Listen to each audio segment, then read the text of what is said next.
Hallelujah. मसीह यीशु में आप सबकी सलामती हो। आज फिर मौका मिला कि आपके साथ खुदा के ज़िंदा कलाम को शेयर करूं, और वो बातें जो राय हक की हैं, वो बातें जो नजात की हैं, वो बातें जो मसीहत में रहकर हमें करनी है, उनके बारे में आपको बता सकूं। ये लातब्दील कलाम, ये वो कलाम है जो तरह बतरह हमारे सामने आता है और हमारी इस्लाह करता है। आज कलाम मुक़द्दस में से हम मुश्किलात के बारे में देखेंगे।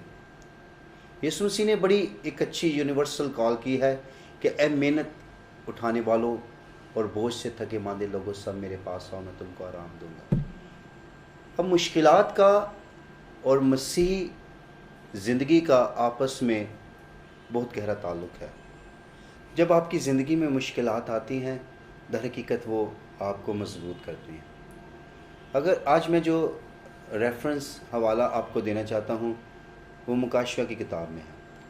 मुकाशवा की किताब का मतलब है छुपी हुई बातों को बयान करना। इसका मतलब है ये कोई बात, ऐसा भेद है जो छुपा हुआ है, जिसको हमें समझने की ज़रूरत है, जिसको हमें जब तक हम समझ नहीं सकते, हम कहेंगे कि शायद ये ज़िंदगी बहुत आसान है जो खुदा के साथ हमने बसर करनी है। ये दुखों भरी ज़िंदगी है, ये तकलीफ़ों भरी ज़िंदगी है। मेरे साथ हवाला देख लीजिएगा खुदा के कलाम मुक़द्दस में से, मुकाशवा उसका दूसरा बाब और उसकी 10वीं आयत में कुछ यूँ मरकूम है, जो दुख तुझे सहने होंगे उनसे खौफ न कर।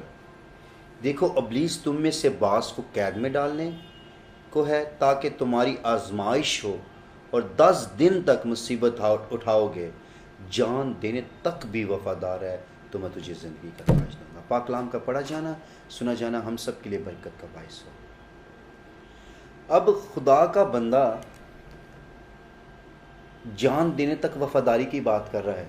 यूहन्ना आरफ वो वफादारी की बात कर रहा है कि जान देने, इसका मतलब है कि आपको मसीह यीशु के साथ वफादार रहने के लिए अपनी जान भी देनी पड़ेगी। मगर आज क्या होता है, हम देखते हैं बहुत सारे लोगों को अपनी कलीसियाओं में देखते हैं और अपनी ज़िंदगियों में भी देखते हैं, हम पर थोड़ी सी आजमाइश मुश्किल आती है तो हम मसीह यीशु से हट जाते हैं। हम शायद पीरों के पीछे भागना शुरू हो जाते हैं। हम जो तवीज़ करने वाले लोग हैं, जो ऐसे लोग हैं, उनके पीछे चला जाने चाहते हैं कि यार हमें बरकत नहीं मिल रही। यही तो वजह है कि हम तरक्की नहीं कर सकते। मसीह ज़िंदगी के इस राज को हम नहीं जानते कि मसीह यीशु के साथ चलना ही जो है वो मुश्किल का नाम है, मुसीबतों का नाम है। अगर आप खुदा यीशु मसीह की हयात अक़दस पर गौर करें तो उनकी ज़िंदगी सारी दुखों भरी थी। जब यीशु मसीह की पैदाइश होने से पहले ही, जब मुकद्दसा मरियम हामला थी, तो उनका जब वक्त नज़दीक आया तो लोगों के दरवाजे नॉक किए जा रहे थे, दस्तक दी जा रही थी कि दरवाज़ा खोलो, अब ये वक्त है। आप सोचें थोड़ी देर के लिए कि हमारे सामने कोई ऐसा शख्स आ जाए तो हम उसकी ज़रूर मदद करेंगे कि यार ये हमारी बहन है, ये हमारी बेटी है, शायद हमारी बेटी इसकी जगह पर हो, हम उसके लिए अपने घर का दरवाज़ा खोलेंगे और पर्दे के साथ उस बच्ची की डिलीवरी होगी। मगर यीशु के लिए अबलीस ने ऐसा मंसूबा बनाया कि लोगों के दिलों को सख्त कर दिया ताकि यीशु मसीह मुश्किलात में हो। और याद रखिए, जानवरों ने, जहाँ पर यीशु जानवर होते हैं वहाँ पर यीशु मसीह की पैदाइश हुई। मुश्किलें आती हैं, मगर उन मुश्किलों से निकालने के लिए खुदा वहाँ पर पहले मौजूद होता है। जैसे यीशु मसीह की पैदाइश से पहले ही उसका बंदोबस्त किया हुआ था। हेरोदेस चाहता था कि यीशु मसीह भी मर जाए, 2 साल के बच्चों को कत्ल कर दिया, मगर आगाही हुई कि उस रास्ते से नहीं जाना। इसका मतलब है खुदा हमेशा मुश्किलात में आपके साथ साथ होता है। आप मुश्किलात में होते हैं तो आप परेशान होते हैं, तो याद रखिए आपका खुदावंद आपके साथ है। अब अबलीस ने यीशु मसीह का पीछा बिल्कुल नहीं छोड़ा।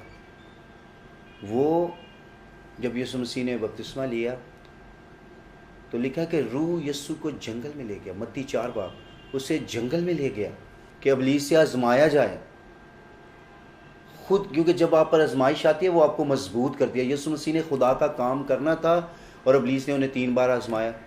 जब भूख लगी हो तो क्या इंसान करता है, उसे खाने की तमन्ना होती है। यीशु मसीह ने 40 दिन तक ना कुछ खाया ना पिया, भूखे थे, फाका में थे। तो ऐसा हुआ कि इब्लीस उनके सामने आ रहा, उसने कहा कि इन पत्थरों से क्या है कि ये रोटी बन जाए। यीशु मसीह कुदरत रखते थे, मगर उस वक्त में यीशु मसीह ने इब्लीस की बात को नहीं माना। यीशु चाहते तो उस वक्त ही पत्थरों को कहते रोटी बन जाए। ये सबूत हमें आगे मिलता है।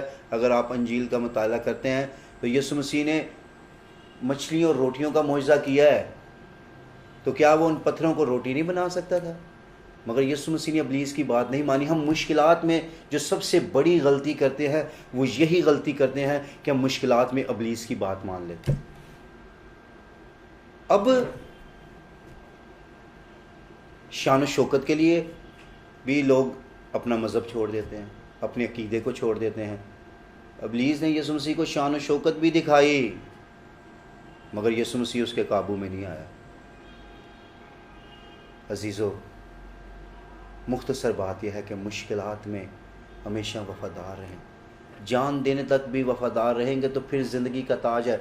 अगर यकूब पहला बाब और उसकी 12वीं आयत को आप मुताला करते हैं तो वहाँ पर लिखा है, मुबारक है हर एक शख्स जो आजमाइश की बर्दाश्त करता है। इसका मतलब है आजमाइश में आपने बर्दाश्त करनी है। यही आपको कुंदन बना देगी, यही आपको मजबूत बना देगी। आपने देखते हैं चमकती चीज़ जो गोल्ड है, सोना है, वो कैसे बन जाता है? उसको आग की भट्टी में डाला जाता है, फिर उसकी एक शेप निकलती है, फिर उसकी एक शक्ल होती है, तो लोग जानते हैं। यही एक ईमानदार शख्स की ज़िंदगी की बात है कि उसे आग की भट्टी में भी झोंका जाए और वहाँ पर भी वो खुदा उनके नाम को जलाल दे। मैं आपको एक छोटा सा वाक़या सुनाता हूँ। एक मुल्क में एक बादशाह ने बहुत बड़ी मूरत बनाई सोने की और कहा कि हर शख्स इसको आकर सजदा करे। बहुत बड़े बड़े खुदा के लोग वहाँ पर गए और उस मूर्ति को सजदा किया, मगर 10 ऐसे खादमीन थे जिन्होंने उस पर गौर नहीं किया। उन्होंने कहा कि हम अपनी जान दे देंगे मगर इस मूर्ति को सजदा नहीं करेंगे। उन्होंने कहा अच्छा। अब उन्होंने कहा ठीक है जी, इन 10 लोगों के सर कलम कर दिए जाएं, क्योंकि इन्होंने बादशाह का हुक्म नहीं माना। अब जो बादशाह की बेटी थी ना, वो खुश होती थी जब किसी का सर तन से जुदा होता था, तो उसे ये मंज़र बहुत अच्छा लगता था।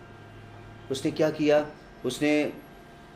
वो खुश हो गई कि आज मैं 10 लोगों को देखूंगी जो तड़पेंगे, और वो बैठ गई और उसने 10 लोगों को इन द रो खड़ा कर दिया, लाइन में खड़ा किया, और उसने कहा कि इनका सर कलम किया जाए।